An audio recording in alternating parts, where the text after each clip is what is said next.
धन दौलत के पीछे भागने वाले इंसान ये वीडियो ज़रूर सुने महाराज जी के मुख से। अगर वीडियो अच्छी लगे तो सब्सक्राइब करें, लाइक करें और कमेंट करें। एक बार सिकंदर जा रहा था तो सिकंदर ने देखा तो रास्ते में साधु संत बहुत सारे थे। सारे साधु संत, सिकंदर आ रहा था और सारे साधु संत नाच नाच करके और अपना कीर्तन कर रहे थे, भगवान का स्मरण कर रहे थे और सिकंदर को भी याद कर रहे थे।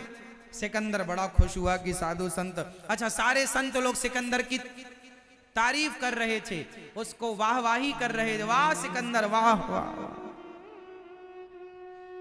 सारे संत समाज सिकंदर की तारीफ कर रहे थे, नाच रहे थे, कीर्तन कर रहे थे। सिकंदर आया, बड़ा खुश हुआ, वाह साधु संतो आपने हमारी तारीफ की, आप कुछ मांग लो, हम आप लोगों को कुछ देना चाहते हैं। तो संत थे। संतों ने कहा सिकंदर यदि तुम देना चाहो तो हमारा एक छोटा सा काम कर दो, बहुत लोगों से हमने कहा पर कोई नहीं कर पाया, आप इतने बड़े राजा हो, आप हमारा एक छोटा सा काम कर दो। बोले क्या कर दोगे? हाँ हाँ हम सिकंदर हैं, आप जो कहेंगे करेंगे, बताओ। संतों ने एक सुई पकड़ाई, सुई। संतों ने कहा ये सुई पकड़ो। सिकंदर ने सुई पकड़ी। संत ने कहा जब हम लोग मरेंगे तो हम लोगों के पास ना सुई होती है, इसलिए कि हम लोगों का कोई कपड़ा पड़ा फट जाए तो हम लोग सिल लेते हैं, तो सुई अपने पास रखा करते हैं, सुई धागा। तो ये सुई जब हम लोग मरेंगे ना तो हम लोग अपना सारा लंगोटी का मंडल, सुई वही सब यहीं छोड़ कर जाएंगे। पर सुना है कि तुम बड़े आदमी हो, तुम इतना धन कमा रहे हो, तुम तो जरूर कुछ ना कुछ लेकर जाओगे, तो हमारी एक सुई भी अपने साथ लेकर जाना, फिर वहां ऊपर मिलेंगे हम आपसे तो हम आपसे मांग लेंगे, हमारी सुई वहां लौटा देना। ये सुई थोड़ा हमारी ऊपर तक पहुंचाओ, क्योंकि हम लोग तो ले नहीं जा पाते। सुना है आप बहुत जोड़ने में लगे हुए हैं, ये मेरा सब मेरा मेरा मेरा, तो आप कुछ ना कुछ तो ले जाएंगे, तब तो इतना जोड़ रहे हैं, हमारी सुई ले जाइए। सिकंदर बोला महाराज ये क्या बात कर रहे हैं आप, मैं आपकी सुई कैसे ले जा सकता हूं? संतों ने कहा क्यों, तो तुम जा कहां रहे हो? अरे बोले फलाने राजा को जीतने जा रहा हूं। संतों ने कहा उस राजा को जीत कर क्या करोगे? बोले उसका सारा धन ले लूंगा। धन का क्या करोगे? मैं धनवान बन जाऊंगा। संतों ने कहा धनवान बन जाओगे फिर क्या करोगे? बोले मेरा नाम होगा। बोले नाम होगा फिर क्या करोगे? बोले मैं आराम करूंगा। संत बोले तुम इतनी माथा पच्ची करने के बाद आराम करोगे? हमारे साधु देखो वो पेड़ के नीचे ऐसे ही आराम कर रहे हैं। जहां तुम पहुंचोगे हम वहां पहुंच चुके हैं, और तुम राजाओं को जीत रहे हो, धन हड़प रहे हो, और हम कहे कि सुई लेके चले जाओ तो सुई तुम्हारी औकात नहीं है लेकर जाने की। तो ये सब क्यों इतना झमेला? जो लेकर जाना है कुछ वो क्यों नहीं समेट लेते? उन संतों की बात सिकंदर को याद आई और सिकंदर वापस चला गया। और सिकंदर जब मरा तो मरने से पहले बोला था अपने लोगों से कि जब मैं मरूं तो मेरे दोनों हाथ बाहर कर देना अर्थी से। इसलिए कहा था क्योंकि संतों ने कहा था दुनिया को बता देना कि तुम सुई भी लेकर नहीं जा सकते। याद रख सिकंदर के हौसले तो वाली थे, जब गया जमी से तो दोनों हाथ खाली थे।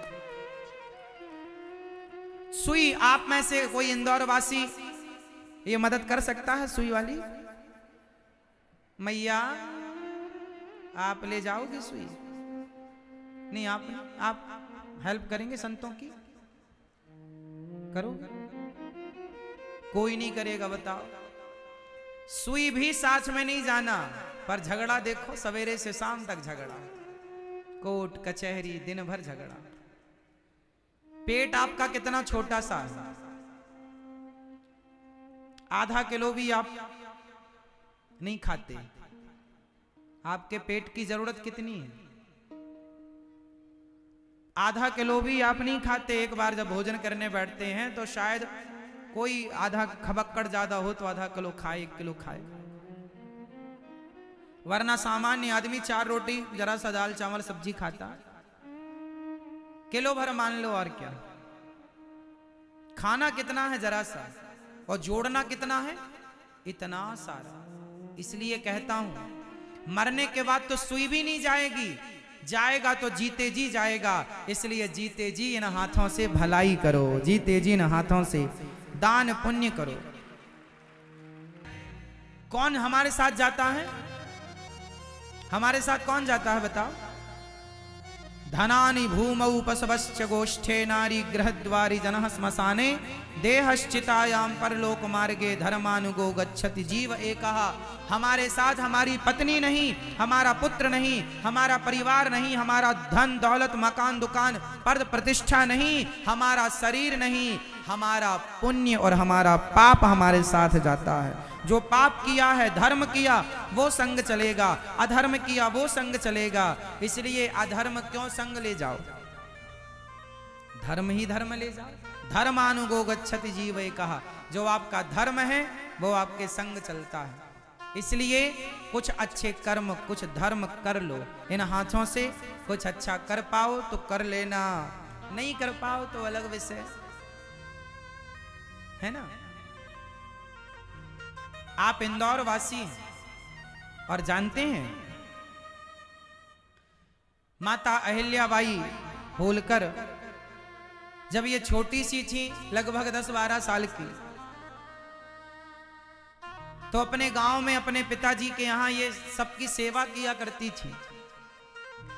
इनके सेवा, जब ये 12 साल की लड़की थी तब इनकी सेवा भाव को देखकर इनके होने वाले ससुर ने इन्हें पसंद किया कि ये मेरी बहू बनने लायक है, क्योंकि इसके अंदर परोपकार की भावना है। बचपन से ही माता अहिल्याबाई जब 12 साल की थी तो ये सबको भोजन कराया करती थी, सबको खिलाकर खाया करती थी।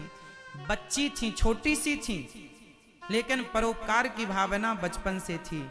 जिसके जीवन में परोपकार की भावना है वो व्यक्ति बहुत बड़ा होता है मेरी माँ, बहुत बड़ा। उसका किया गया पुण्य, किया गया परोपकार, आपके परोपकार की भावना आपको बड़ा बनाती है। इसलिए परोपकार की भावना जरूर रखना चाहिए, परोपकार जरूर करना चाहिए और सत्य को बचाए रखो। जमाना झूठ बोलता बोले, सब झूठ बोलते हैं, तुम भी बोलोगे। अच्छा एक बात बताओ, एक बार क्या हुआ, एक आदमी धोबी था, वो धोबी भाई साहब गधे को चराने जंगल गए। गधे को चराकर जब लौट रहे थे तो रास्ते में एक सुंदर सा पत्थर चमकता हुआ उन्हें मिल गया। पत्थर उठाए, अच्छा लगा। धोबी भाई ने पत्थर को रस्सी में बांधा और गधे के गले में लटका दिया। और सवेरे शाम जब गधे को नहवाएं तो साबुन लगा के उसी पत्थर से घिसते जाए गधे को। महीनों तक ये सिलसिला चला।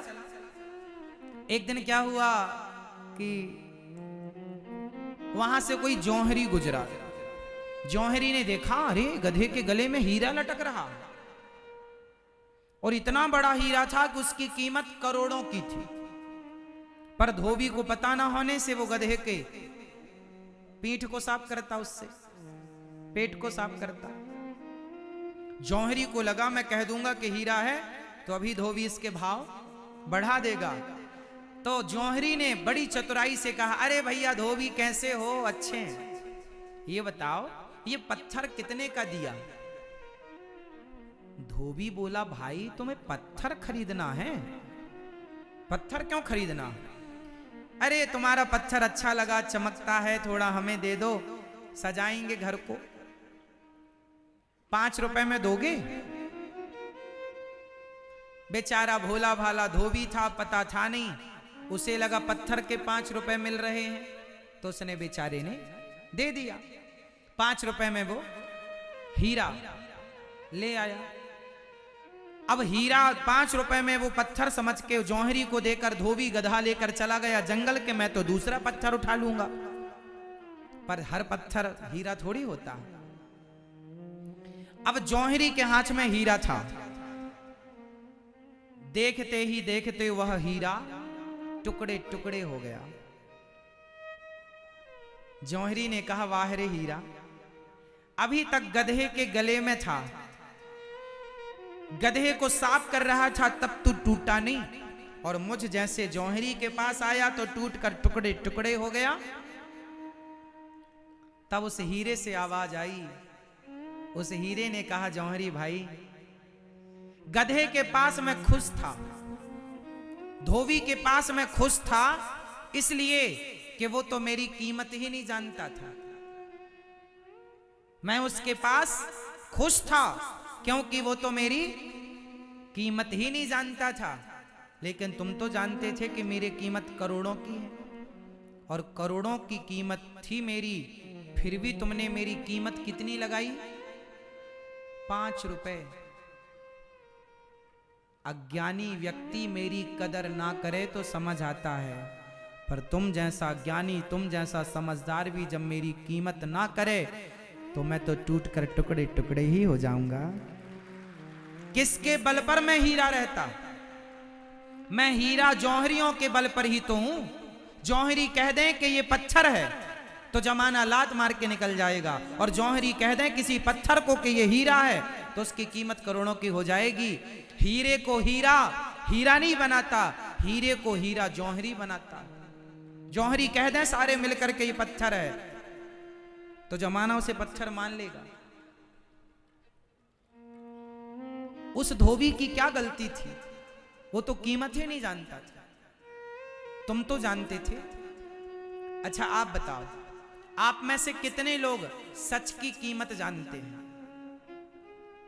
कितने लोग ये बात जानते हैं कि झूठ बोलना पाप है, नदी किनारे सांप है? कितने लोग जानते हैं? बस ये बताओ। सब जानते हैं? आपको कितने लोगों को ये बात पता है कि सच बोलना पुण्य है और झूठ बोलना पाप है? सबको पता है। समझो, वो सत्य ही हीरा है। वो सत्य ही क्या है? सत्य क्या है? हीरा है। और तुम सब इंदौर वासी, क्षेत्रवासी, तुम सब जौहरी हो। अब सत्य के हीरे की तुमने कीमत कितनी लगाई? कीमत क्या लगा रहे हो? अरे महाराज, झूठ नहीं बोलेंगे, सच बोलेंगे तो हमारी दुकान ही नहीं चलेगी। सच बोलेंगे तो हमारी दुकान नहीं चलेगी। तुमने सत्य को इतना कमजोर आंक लिया, तुमने सत्य को इतना कमजोर बना दिया। अरे सोचते क्यों नहीं हो कि जब झूठ बोलने से तुम्हारी दुकान इतनी चलती है तो सच बोलने से तुम्हारी दुकान कितनी चलेगी? जब झूठ ने तुम्हें इस मुकाम तक पहुंचाया तो सच तुम्हें कहां पहुंचाता है? विडंबना यह है कि आपको झूठ पर भरोसा है परंतु सच पर भरोसा नहीं।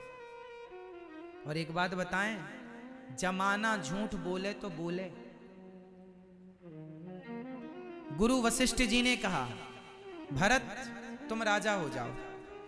तुम्हारे पिताजी ने कहा है राम को वनवास भेजना, तो राम चले गए, उन्होंने बात मान ली। अब तुम्हें आज्ञा है कि तुम राजा बन जाओ, तो तुम राजा बन जाओ। भरत जी ने कहा था कि गुरुजी, यदि आपने मुझे राजा बनाया तो ये पृथ्वी पानी में डूब जाएगी, रसातल में चली जाएगी। गुरु वशिष्ठ जी ने कहा, वाह भरत, रावण, कुंभकर्ण जैसे पापी इस धरती में हैं, उनके पाप से पृथ्वी नहीं डूबी। हिरण्याक्ष, हिरण्यकश्यपु जैसी पापियों के पाप से पृथ्वी नहीं डूबी। तुम जैसा भरत जैसा ज्ञानी ध्यानी यदि राजा बन जाएगा तो पृथ्वी पानी में क्यों, पाताल में क्यों चली जाएगी? वशिष्ठ जी से भरत जी ने कहा, गुरु जी, इस पृथ्वी को उम्मीद क्या रावण जैसों से है? रावण लोग तो बेईमानी करते हैं, किसी की पत्नी को चुरा कर ले आते हैं, वो तो पापी हैं। क्या हिरण्याक्ष, हिरण्यकश्यपु जैसे लोगों से ये पृथ्वी उम्मीद करेगी? अरे ये पृथ्वी दुष्टों से उम्मीद नहीं करती, हम जैसे भरत से पृथ्वी को उम्मीद है कि हम जैसे लोगों के बल पर ये पृथ्वी टिकी है। और हमने भी अपने भाई को वनवास भेजकर भाई के राज्य पर कब्जा कर लिया, तो बताओ ये पृथ्वी किसके सत्य पर टिकेगी? हम जैसे लोग भी यदि बेईमानी करने लग जाएं, हम भी झूठ बोलने लग जाएं, तो ये पृथ्वी किसके सत्य से टिकेगी? अरे माना कि हमारे देश में 140 करोड़ लोग रहते हैं। हमारे देश की जनसंख्या कितनी है? लगभग 140 करोड़। 140 करोड़ लोगों में माना कि कुछ लोग बेईमान हैं, गलत हैं, पापी हैं, पर आप जैसे कुछ लोग तो अच्छे हैं, सच्चे हैं। याद रखना, यदि 140 करोड़ लोगों में यदि बहुत लोग झूठे, कपटी, लोभी, लंपट, लालची हैं, बेईमान, पापी हैं, अत्याचारी, अनाचारी हैं, तो कोई बात नहीं, ये पृथ्वी उन बेईमान, उन झूठे लोगों के बल पर नहीं, आप जैसे मुट्ठी भर अच्छे सच्चे लोगों के बल पर ये पृथ्वी टिकी है। जमाना झूठ बोले तो बोलने दो, तुम ना बोलो। वो नहीं जानते सच की कीमत, तुम तो जानते हो। ये पृथ्वी आप जैसे कुछ अच्छे लोगों के बल पर टिकी है, और आप जैसे लोग भी बेईमान हो जाएंगे। भारत जैसे लोग भी यदि अपने भाई को वनवास भेज के राजा बन जाते, तो बताओ पृथ्वी डूब जाती कि नहीं? ये पृथ्वी किन के बल पर टिकी है? भारत जैसे लोगों के बल पर टिकी है। आप जैसे अच्छे लोगों के बल पर ये धर्म टिका है, ये सनातन टिका है, ये धर्म टिका है, ये पृथ्वी टिकी है। जमाना झूठ बोले तो बोले, करे बेईमानी, तुम क्यों करते हो? धोबी को तो पता ही नहीं था किसकी कीमत क्या है, पर जौहरी को तो पता था। जमाने को भले पता ना हो कि सनातन धर्म क्या है, पर तुम भारतीयों को तो पता है कि सनातन क्या है, हमारा धर्म, हमारी संस्कृति, हमारी गीता, हमारे रामायण क्या है, हमारे वेद पुराण क्या है, हमारे साधु संत ऋषि मुनि क्या है। तुम तो कीमत जानते हो, तुम तो राम नाम की कीमत जानते हो, तुम तो सत्य को पहचानते हो। सत्य के लिए दशरथ जी मर गए, सत्य के लिए दशरथ जी मर गए, और सत्य के लिए हरिश्चंद्र ने अपने आप को बाजार में बेच दिया। सत्य के लिए पत्नी तारा बिक गई, सत्य के लिए पुत्र रोहित बिक गया। ये वो सत्यवानों का देश है। जमाना बेईमान होए तो होए, पर कुछ हरिश्चंद्र जैसों के बल पर यह पृथ्वी टिकी हुई है। आप जैसे कुछ अच्छे लोग यदि धरती पर हैं तो पृथ्वी टिकी है। इसलिए जमाना कुछ भी कहे करे, उनकी होड़ तुम ना करना, अच्छे तुम रहना। जमाना बेईमान हो जाए, हमें क्या करना? तुम क्यों होते हो? तुम तो समझदार हो। इसलिए भारत जैसे लोग, उन लोगों पर उम्मीद है, हमें आप लोगों पर विश्वास है, जैसे आप लोगों को हम पर विश्वास। आप में से कितने लोगों को हम पर विश्वास है? जैसे आप लोगों को हम पर विश्वास है, उसी तरह हमें आप पर विश्वास है। हाँ? आपको विश्वास है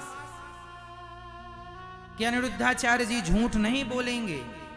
कोशिश करते हैं कि हम झूठ ना बोलें जानकर। हाँ, कभी कोई बात निकल जाए जो हमें भी पता ना हो कि ये बात सच थी कि झूठ थी। अभी आपने पूछा कितना बज गया, हमारे पास घड़ी नहीं और हमने कह दिया 7 बज गया, तो झूठ हो जाएगा। परंतु कभी कोशिश ये करो, हम भी कोशिश करते हैं कि सच ही बोलें, झूठ ना बोलें।